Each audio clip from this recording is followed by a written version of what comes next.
Here she is, my Class 50.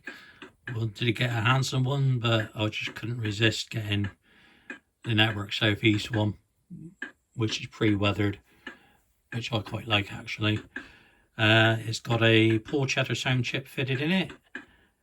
Speakers, there are 3. There is an EM2 down in the fuel tank, an EM3 up on the top here, and the round cone speaker of that is just underneath the top hat. And underneath the bogie, sorry, not underneath bogie, by the motor unit, which is round there, there is a small cube speaker for the treble, and it took the best part of a couple of hours to wire up, and obviously I'm still not, there's a few things that are not working. The roof fan I've decided not to have operational. I mean, it's a nice idea to have the fan spinning around with the sound, but the actual motor that they use is pretty noisy, so I've decided to dispense with the operating fan.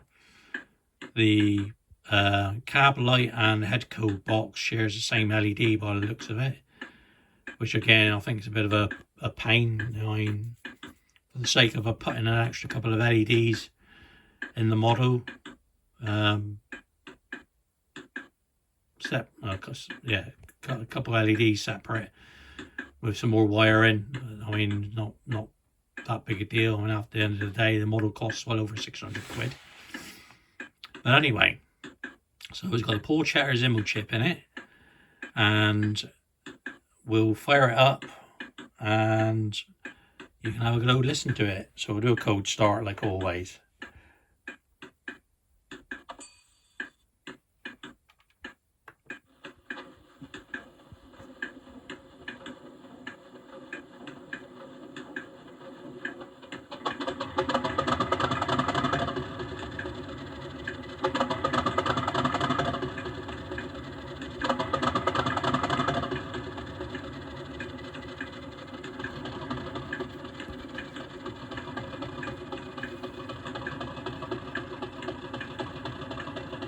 Only drive, exercise, they can move on through the way highly, flower with the story, do a brake test, Houston is ready to set up.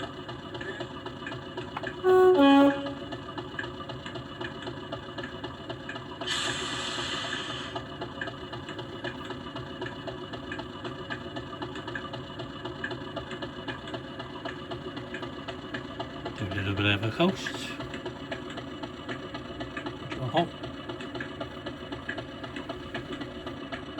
I'll force the thrash on this one.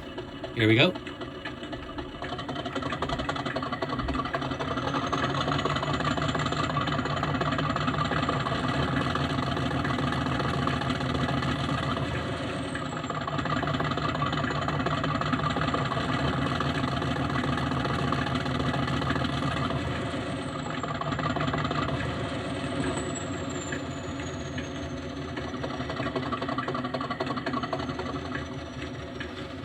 Now,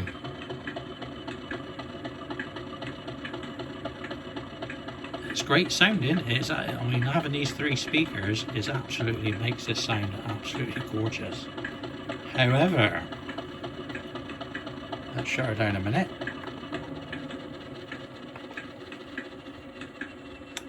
The gripe. Now, the gripe is how the sound sample plays, and obviously when you move it around it changes. This needs a bit of work on it, I think, to actually get it better than the other people that make Class 50 sounds like Coastal DCC, which is what I was originally wanted, but I got fed up waiting for basically ESU decoders to arrive and everything.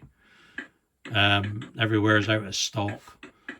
People that did have stock that I'd seen didn't actually do Coastal DCC, they only did Lego Man Bivo, which I didn't want to do this time round.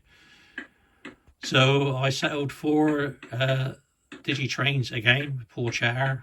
I mean, I can't help myself with poor checker sounds. But this one it needs a bit more updating, I think. But I mean, the sound of recording is very nice. So I don't intend basically sending the thing back. There's no point, because at the end of the day I want a class 50 with a sound chip in it, and I've got it now.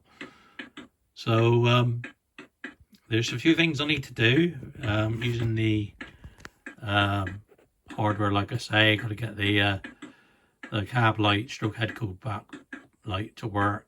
I'll put that on the programming track at some point. I could have wired it all up together, but I wanted them to keep separate, to be honest.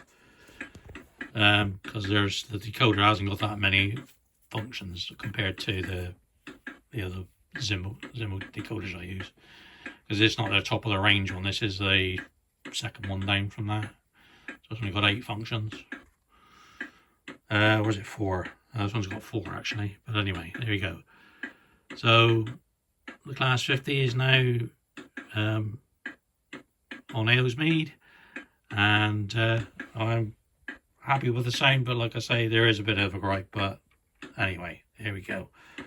So give it a cold start now. Oh, cold start? Is it cold? Yeah, no, warm start. One last go.